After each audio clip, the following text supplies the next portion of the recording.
we just heard. Very fascinating. Purnamasi describes that long, long ago, the Vindhya hills were in material kind of competition with the Himalaya hills, Himalaya mountains. The Vindhya hills wanted to become as tall as the Himalayas.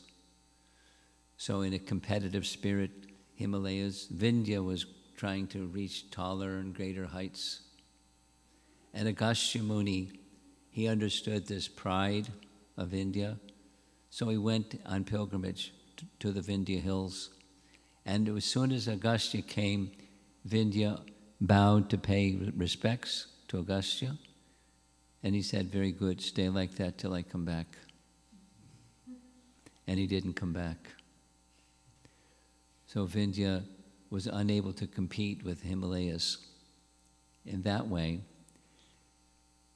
Instead, Vindhya underwent some austerities and made some request of Lord Brahma that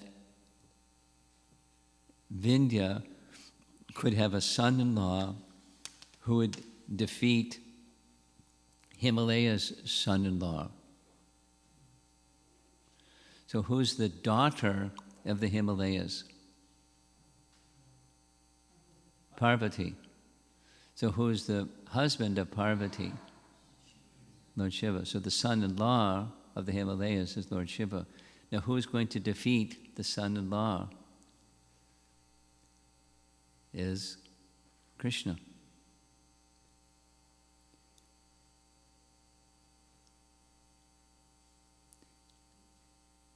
So Purnamasi said to Gargi, it is Brahma's word, O Mount Vindhya, to fulfill your desire, you will have 2 daughters that will give you a son-in-law who will defeat Lord Shiva and whose virtues will fill the world with wonder.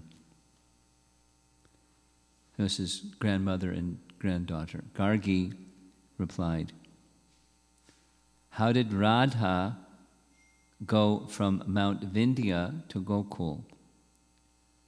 So the daughter of Vindhya hills was Radha, and there was a second sister or daughter, Purnamasi. She was taken by Putana, the kidnapper of children. Gargi, oh no. Witches that steal children generally eat their victims. This girl is very fortunate to be saved. Purnamasi, O daughter, Kamsa ordered her, Devaki's demigoddess daughter was Durga. When Yogamaya was transferred back to the prison house of Kamsa and he tried to kill the female child, she transformed herself into Durga. So the words spoken by Durga, she said to Kamsa, the same person who in your previous birth severed your head with a chakra raised in battle, the same person who the sages know as he whose 2 lotus feet are worshipped by the demigods, the same person who pleases his loving devotees by showering them with oceans of nectar of bliss, the same person who is the root from which this universe has sprouted, has now appeared in this world at the time of the moon's rising. Now we know he appeared at sunset, at midnight, but here it says at the moon's rising.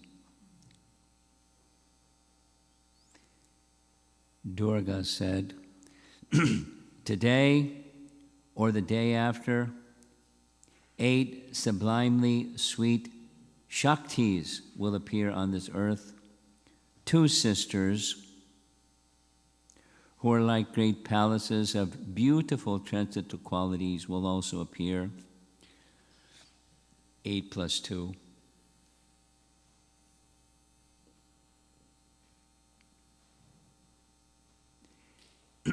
When he defeats Shiva, Lord Krishna, the King of Kings, will accept the hand of both the girls in marriage.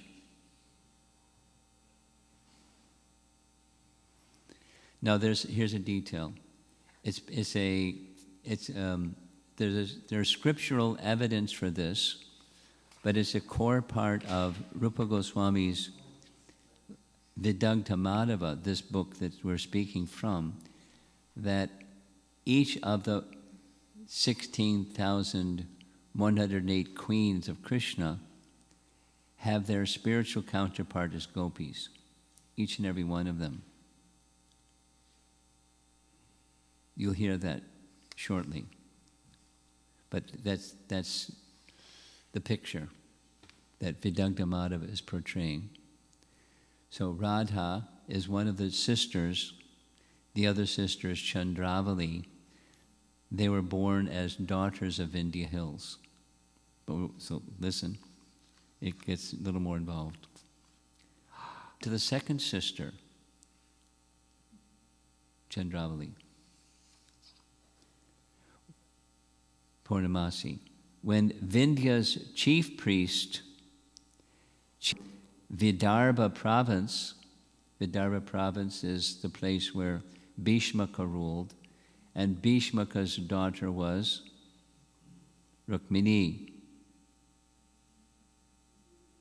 Those of you that are not so familiar with all this history, just try to follow the basic storyline. It's a little involved. As Putana was hastily flying over Vidarbha province, the first of her victims dropped from her and fell into a river's current. Gargi said, "My father," who's Sandipani Muni, "is omniscient. Why then has he said, as a result of a benediction gained by Durvasa Muni, Srimati Radharani appeared from King Vrishabhanu's chest?"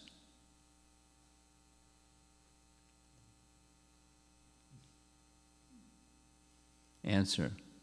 Requested by Lord Brahma, Lord Hari's Yogamaya potency removed these two infant girls from the wombs of their wives. Chandrabhanu was the father of Chandravali, and Vrishabhanu was the father of Radha. So in this narration, Kirtida, the wife of Vrishabhanu, the daughters, these two daughters, removed from the wombs of their wives and placed in the womb of the wife of Vindhya. That was done by Yogamaya under Brahma's instruction for her to do so, and placed him in the womb of Vindhya's wife. Gargi, with astonishment, did the two fathers know what happened? Vrishabhanu and Chandrabhanu. Purnamasi, certainly they understood. Why would Durvasa Muni not help them? No explanation. There's no commentary to any of this. It's a drama. Gargi, how do you know all this? Purnamasi, I learned this by the mercy of my spiritual master Narada's instructions, which have also made me attached to Radha. Gargi, is it true that when the witch was killed, you took Radha from her lap? So the one daughter was dropped and picked up by King Vrishabhanu, King Bhishmaka. The second daughter Putana had in her arms. And is it true that you took this girl, Radha, from Putama's lap when she was killed? Purnamasi, I took not only Radha, but 5 other girls also.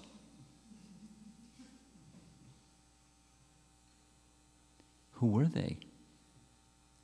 They were Radha's moon-faced friend Lalita, Chandravali's beautiful friend Padma, that's 2 of the 5, Bhadra, who acts auspiciously, auspicious Shaibya, and the splendid and cheerful Shama. Gargi, how were these girls placed among the gopis? Purnamasi, swiftly and secretly, I gave these 5 infant girls to 5 gopis in different parts of Vrindavan. In a secret place, I happily gave Radha to Yasoda's nurse. Who was Yasoda's nurse? Radharani's grandmother, Mukhara. And said, "O elderly one, here is your son-in-law, so her daughter was Kirtida, her son-in-law was Rishabhanu. Here's your son-in-law's daughter." Purnamasi gave to Mukhara her son-in-law's daughter,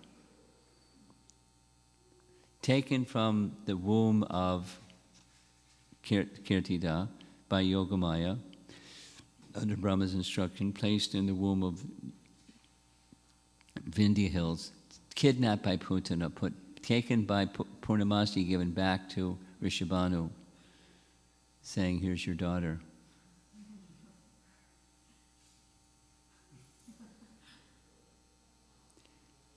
Gargi, this must be the way Radha's second close friend, Vishaka, appeared in Gokul. So Lalita appeared the way this described. So Purnamasi says, no.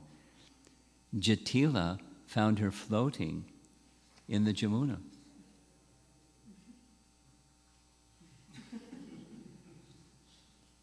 Gargi, I did not know that.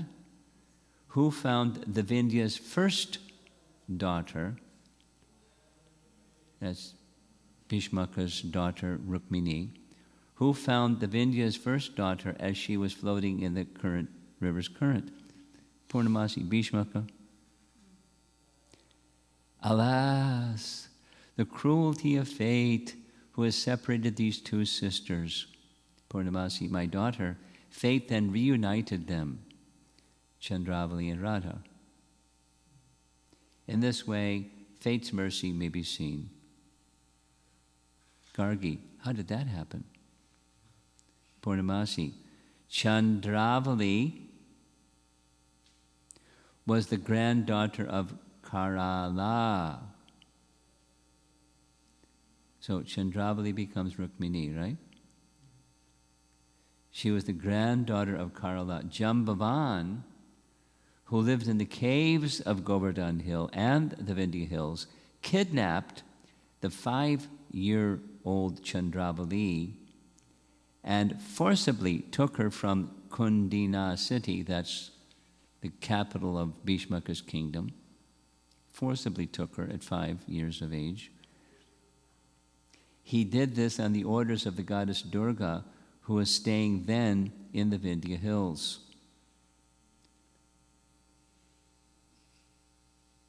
A little involved, huh? Note, Rupa Goswami's note, to help the reader understand what's going on here. The goddess Durga is the daughter of Yashoda. So Yogamaya was the daughter of Yashoda, who then became Durga. After Maharaj Vasudeva brought her back to Mathura, and after King Kamsa unsuccessfully tried to kill her, she escaped to many places, including the Vindhya Hills. This is the last section. This Gargi's talking to herself. I have heard from my father's mouth, so her father is Sandipani Muni, that although the gopis, headed by Chandrabanu's daughter Chandravali, and the Dwarka queens headed by Bhishmaka's daughter Rukmini, are expansions of the same spiritual potency.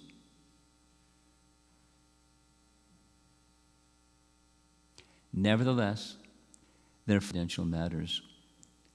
Then she speaks to Purnamasi. Last line.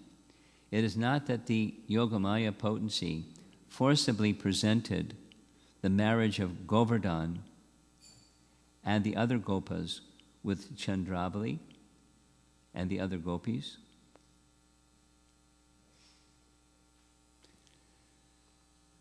So there was, this goes into, during the Leela that Krishna performed in Vrindavan, there were no marriages, but there were marriages because they had undergone the Katyayani Vrata, and Krishna promised them, I will become your husband. And he did, in a very unusual way. So these other scriptural references, I'm going into this because, it's not what we are accustomed to hearing, but it's part of our acharya's understanding, based on scriptural authority. Jiva Goswami writes about it and others, etc., etc.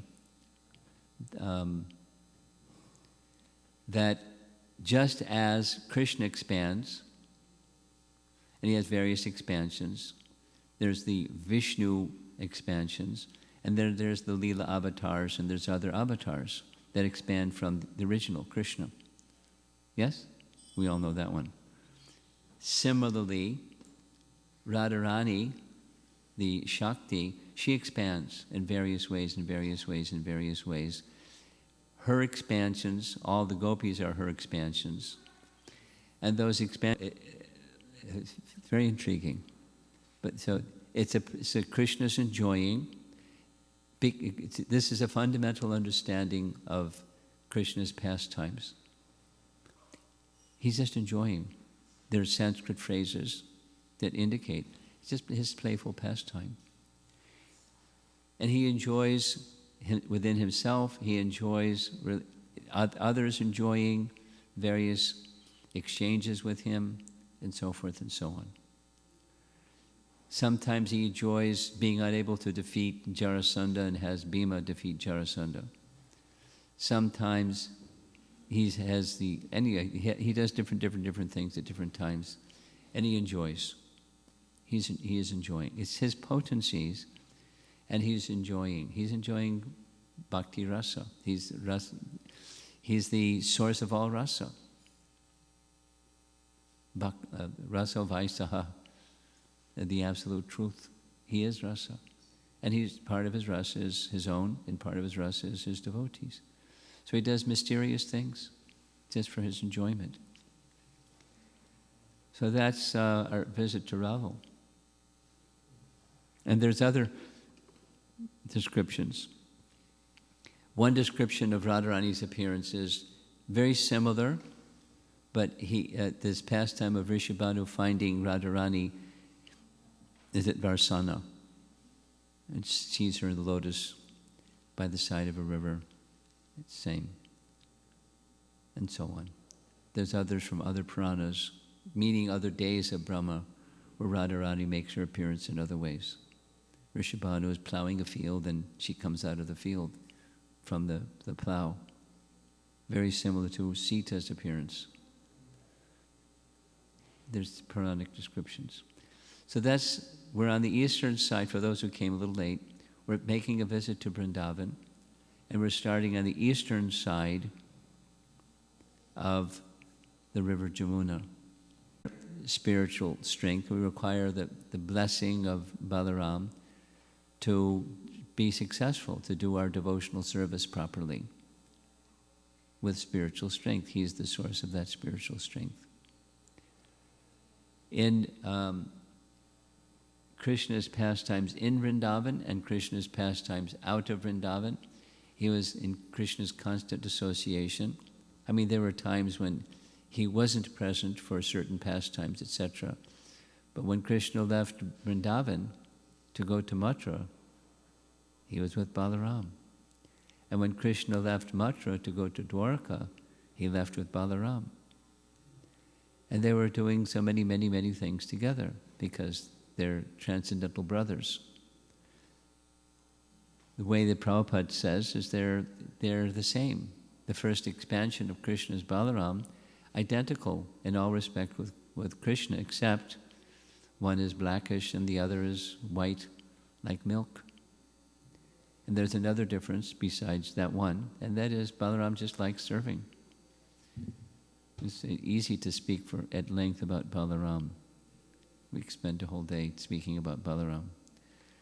But in their pastimes together, Krishna generally is the one killing demons. There are two demons specifically that Balaram kills in Vrindavan. There's a couple that he kills outside of Vrindavan also.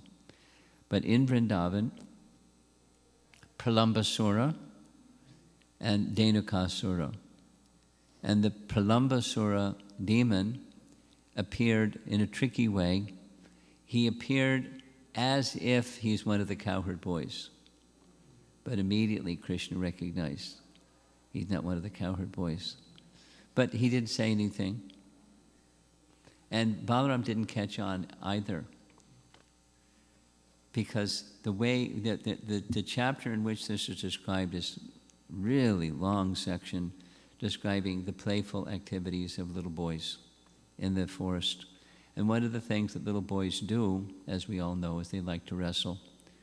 So when they have wrestling games, the system that they had was one who would lose would have to carry the winner on his shoulders. And regularly Krishna would wrestle with Sridham, who was Radharani's elder brother, and Krishna would lose. So here we see in the painting, Krishna has to carry Sridham on his shoulders, over on the right side. And Pralamba lost to Balaram, so he had to carry Balaram on his shoulders. But he wanted to carry Balaram on his shoulders because he was planning to kill him. He was thinking, Krishna may be more difficult to kill, but Balaram I could take care of. He was mistaken. So he started running, not just carrying him on his shoulders, but running, and Balaram's having a great time, going for a nice ride. But he started getting bigger and bigger and bigger. And Balaram then realized, wait a minute, this isn't just a cowherd boy taking me for a ride. He's a terrible demon. Pralamba's head immediately cracked open. The demon vomited blood from his mouth and lost all consciousness. And then with a great noise, he fell lifeless on the ground like a mountain, devastated by Indra. This is the newer version of Krishna book from European BBT. And this is our American version. So he fell to the ground, finished. And the cowherd boys were dancing, hey, well done, well done. Let's go have lunch. And that's Pralambasura. And Dhenukasura, again, the story of playing and playing and playing. And then the boys say, there's this tal forest. We're going to Talavan during this visit, coming in Vrindavan. And in that tal forest, there's wonderful tal fruits. They're very fragrant. You can smell them from a distance, and they're very sweet. But there's a problem. There's a demon there that won't let anybody in because he can't eat the fruit, so he doesn't let anybody in. Can you help us get some fruits? That's all they had to say. Immediately, Balaram was ready, and he began shaking the trees like a maddened elephant, and the fruits started to fall to the ground, making a big noise, and the boys were really happy to gather the fruits that had fallen to the ground. Krishna's knowingly watching all this. And Dhenuka heard the fruits falling to the ground and immediately came running forward and tried to attack Balaram with his hooves from his hind legs. Balaram, as you see, grabbed his hind legs and twirled him around, and by centrifugal force he lost his life, and he threw him up on the top of a tree. And there's Krishna watching the fun, and the cowherd boys cheering him on. So up in the top of the tree, because of Lord Balaram's pastime of throwing the body of the ass demon into the top of the tallest palm tree, all the trees began shaking and striking against one another as if blown about by powerful winds. And the other demons, they also heard all this noise, they came running. So Krishna and Balaram joined together, and you notice up in the top of trees, there's the bodies of the ass demons. And so many fruits fell down, and so many ass demons were killed. You see in the back, in the middle, they come running. The cowherd boys are watching, and Krishna and Balaram finished them all. But Dhenuka himself was killed by Balaram. He did the honors. Krishna deferred. You do it. Now, because of time, I'm going to try to go swiftly. What time? It's 6 o'clock, according to my watch. We're supposed to end at 6 o'clock? What time are we supposed to end? 6:15.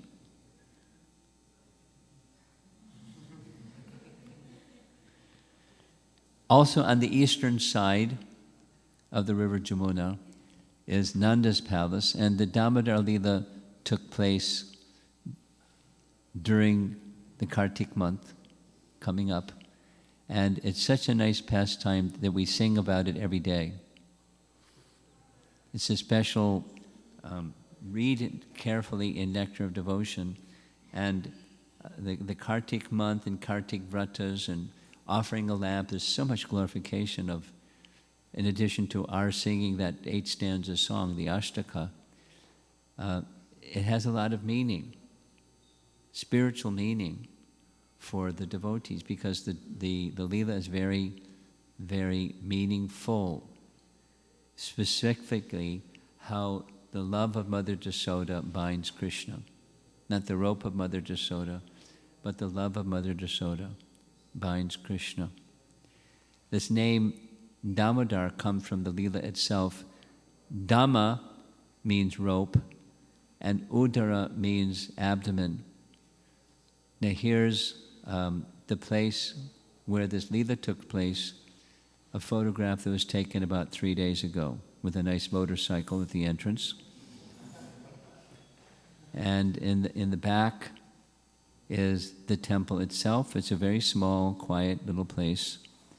And over to the other side of this courtyard area, they say, and it's been there since forever, and it's a stone that's said to be the grinding mortar to which Mother Jasoda tied the rope to bind Krishna, the grinding mortar, with lots of chandan on it. Simple place. And so here's a little quick description of the Damodar Leela. When Mother Jasoda, this took place on Diwali day, by the way. Diwali comes during the Kartik month, very shortly after the Kartik month begins. When Mother Jasoda saw that the maidservants were engaged in Diwali celebrations at home, she personally began to churn the yogurt. She also had said, I get these reports that Krishna is stealing butter. It must be they're not doing the churning properly, so I'll do it myself. So there's this interesting description that Jiva Goswami gives. How many cows did Nanda Maharaj have? 900,000? 9 lakhs of cows, 900,000 cows. That's a lot of cows. So Jiva Goswami says that Mother Jasoda had identified 100,000 of those cows that were very special. She had those cows, 100,000 cows, very special. She had the milk, and those 100,000 milk from those 100,000 cows, in addition to grass, was also fed to 10,000 cows. And the 10,000 cows were milked, and the milk from the 10,000 cows, along with grass, was given to 1,000 cows. And so very, very special, and then very, very, very special,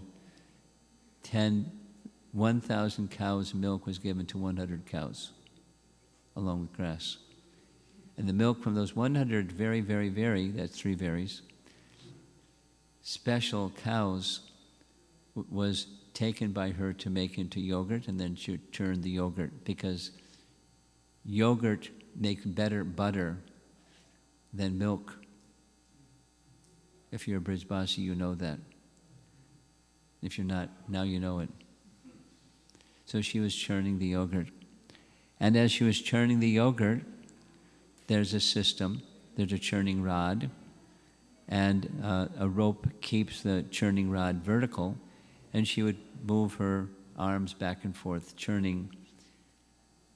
We did this in the Radha Govinda Mandir one year. We actually made paddles that fit inside a clay pot and churned yogurt, and it makes butter. So as she was churning, she didn't need a songbook. She was just singing the glories of Krishna.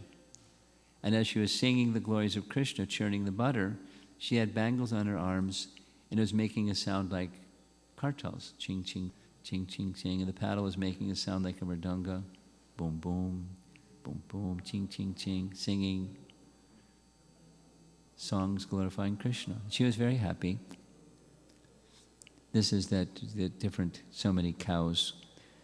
So she laid Krishna down to sleep and she began to churn butter. Well, we know what happened. Krishna woke up. Oh, this is a nice detail.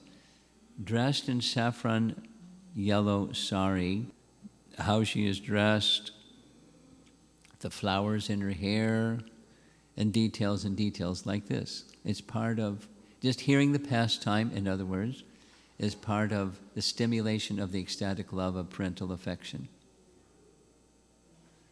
So Krishna came, he woke up, he was resting, and he tried to get his mother's attention, and she wouldn't pay attention because she was churning butter.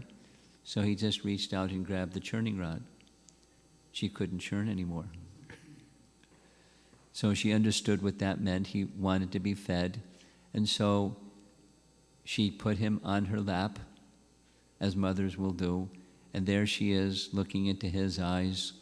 And she's looking into his eyes. He's looking into her eyes and exchanging parental affection. Krishna's enjoying the loving mood of Mother Yasoda and vice versa. But look in this painting, you see in the back right, there's a stove. And the stove, the milk is boiling over. So Mother Yasoda used her rational faculties, considering there's two things that are important. One is Krishna wants to be fed, and the other is milk that's for Krishna to be made into sweets is boiling over. So I can't do both at the same time. I'll put Krishna down, rescue the milk, come back, and then feed Krishna. So that's what she did. However, when she went to rescue the milk on the stove, Krishna was unhappy. He started eating the butter that she had been churning, and he was very angry. He took a stone and threw a stone and broke the butter pot and left. And where did he go for? The storage room where there was more butter. But as he left, notice on the ground, she saw the little footmarks where the yogurt being churned into butter was being smeared on the ground. So Krishna was gone. She saw the broken butter pot, and 2 + 2 = 4. Krishna did it. He became angry. He threw a stone, broke the butter pot, and now let me follow his little footsteps so I can find where he went. So when she followed his little footsteps, sure enough, the footsteps led her to where Krishna was, and there he was, stealing butter from the storeroom, along with monkeys and so forth. And here's a nice painting. I like this one. I've never seen a monkey saying please.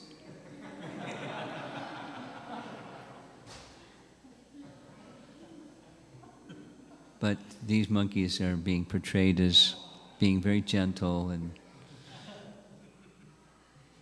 and Mother Yasoda's watching, enjoying, but at the same time, he's being naughty, he's stealing, and he's being a little mischievous, as children will sometimes do. And so many, many, many Makhanchor paintings are there. And she enters with a stick in her hand, and Krishna sees her coming. So the detail is, it's in the courtyard, so he starts running for the gate. And as he's running for the gate, she runs after him. But who can catch Krishna? We know from the Upanishads, he can overcome all others running.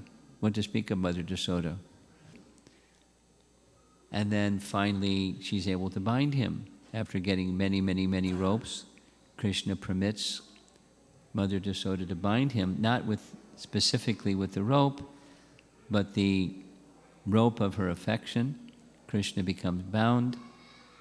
That's a pretty big grinding mortar, but that's in the painting, and here's another one. And that's our Damodar Leela. Now, why do we say Radha Damodar instead of Yasoda Damodar? Because the Leela is Yasoda binding Krishna. So is there such a thing as a Leela where Radharani binds Krishna? Here's 3 different versions, almost the same thing. 3 different authors writing about the same thing. The first one is Jiva Goswami's Priti Sandarbha. I'll just read. In Bhagavatam 10:32-6 is described another kind of gopi, a gopi who, this is Gopi Gita section of the Bhagavatam. A kind of gopi who thinks Krishna is mine. This gopi is also situated in the midst of the gopis. Her position is very rare and exalted. She has a special kind of love for Lord Krishna, thinking, Krishna is my property.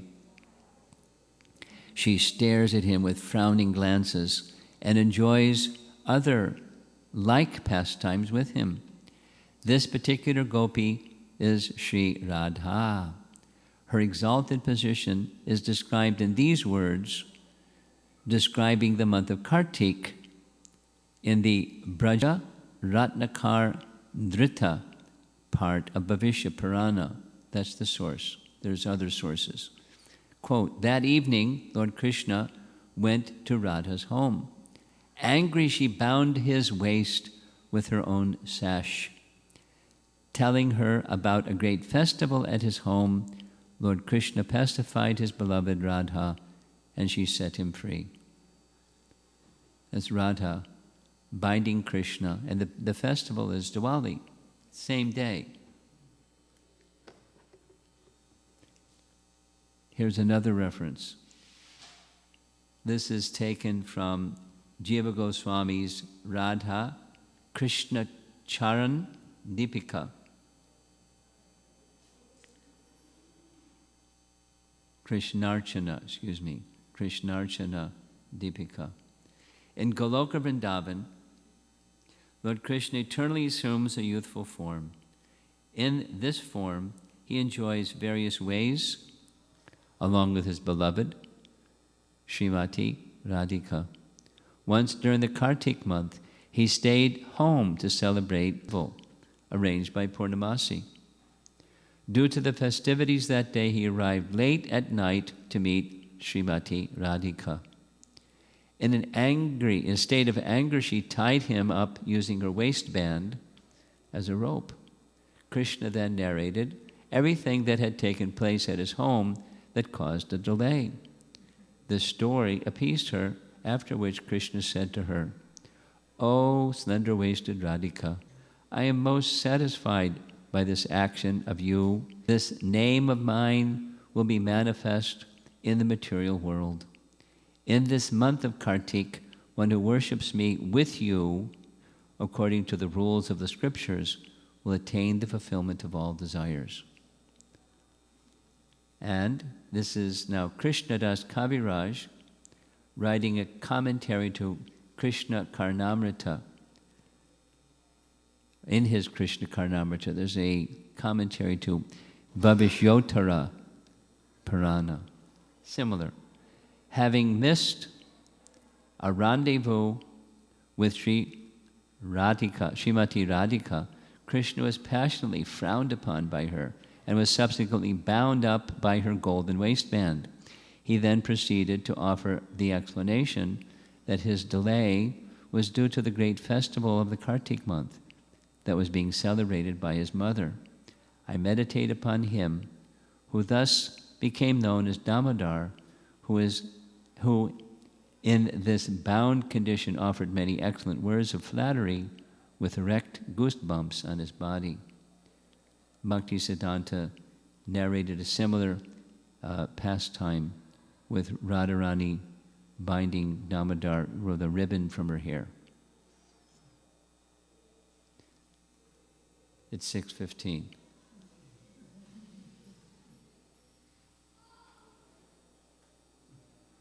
It's your call, Prabhus. Huh? I can't hear you. 15 minutes. Okay. The place, we're visiting another place now, a place where Mother Yasoda looks into the mouth of Krishna and sees the universe. Canto 10, Chapter 8. Here's the place. This is what it looked like. Prabhupada visited this place. Maybe you've seen the video. He took some disciples there the first time they went to Vrindavan together, and they took bath in the Jamuna, and Prabhupada was inspired, and he wasn't well, but he took bath in the Jamuna. It's a nice video depiction. Prabhupada dunking himself into the Jamuna, and the devotees are very happy. So this is the steps going down. This is a recent picture. You see it's still the rainy season. The Jamuna is very full. This is another time of the year where it's not as full. This is the courtyard, and cows by his feet.